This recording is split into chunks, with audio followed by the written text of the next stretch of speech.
Lazgi ansamblining baji rahbari Respublika xizmat ko'rsatgan artist Rahmatjon Qurbonovga.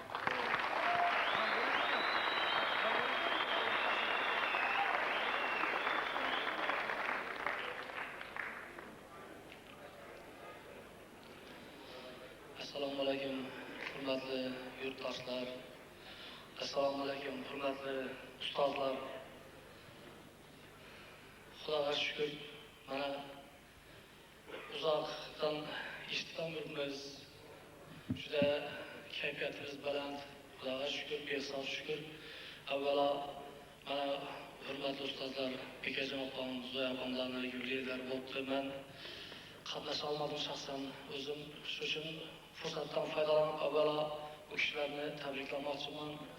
Uzoq umr ko'rsinlar, qolaversa yaxshiliklar, bayram, to'y ustuna to'y.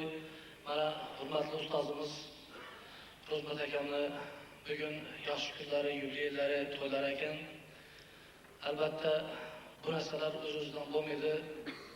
Xudoga shukr deganimni yana bir marta takrorlab aytmoqchiman. Bu o'z-o'zidan bo'lmaydi. Bunga katta e'tibor kerak. Bu harakat qilgan bilan rahbarlarimizni e'tiqodi, e'tibori shu jumladan mana xalqimiz, elimiz shunchalik san'atsevar, san'atchavanda xalqimiz bor. Shu uchun ham mana ustozlar birin-ketin hammasini yubileylari, to'ylari albatta bu e'tiborga olinganligi deb tushunamiz, san'atkorlar hammamiz. Men avvalo Ro'zmat akamni butun filarmoniyamiz, mana Muhiddin Qarayag'ov nomidagi filarmoniya nomidan tabriklash menga yuklatildi. Qolaversa Lazgi ansamblini san'atkorlari nomidan chin yurakdan muborakbod etamiz. Hech qachon o'lmasinlar, sog' salomat bo'lsinlar. Mana endi 60 yosh, endi insonni ijod qilib shu vaqtgacha o'zini obro'yi uchun, o'zini bir san'atda yoki bo'lmasam hayotda o'rni uchun kurashgan bo'ladigan bo'lsa, bundan keyin biz o'ylaymiz, Xudo xolasa shu bor bisotlari, yuragidagi bor bisotlari shogirdlarima qolsin, elima qolsin, yurtima qolsin deb harakat qiladigan vaqti keldi. Ro'zmat akamni kuch-quvvat tilaymiz.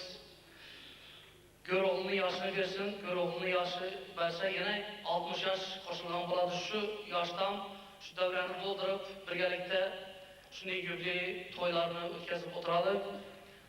Rahbarlarimizga katta rahmat. Shu san'atni ulug'lab, san'atkorlarni ulug'lab, kimniki dilida san'at bo'lsa, yuragida san'at bo'lsa, xalqni shunday hurmatiga sazovor bo'ladi, elni har doim olqishida bo'ladi. Men arzimagan bo'lsam, endi Toshkentdan bir kichkina bir sovg'a olib kelamiz. Ho'kizni olib borib g'ayba bog'ladik. Endi shu kichkina sovg'ani qabul qilasiz, Ro'zmat aka.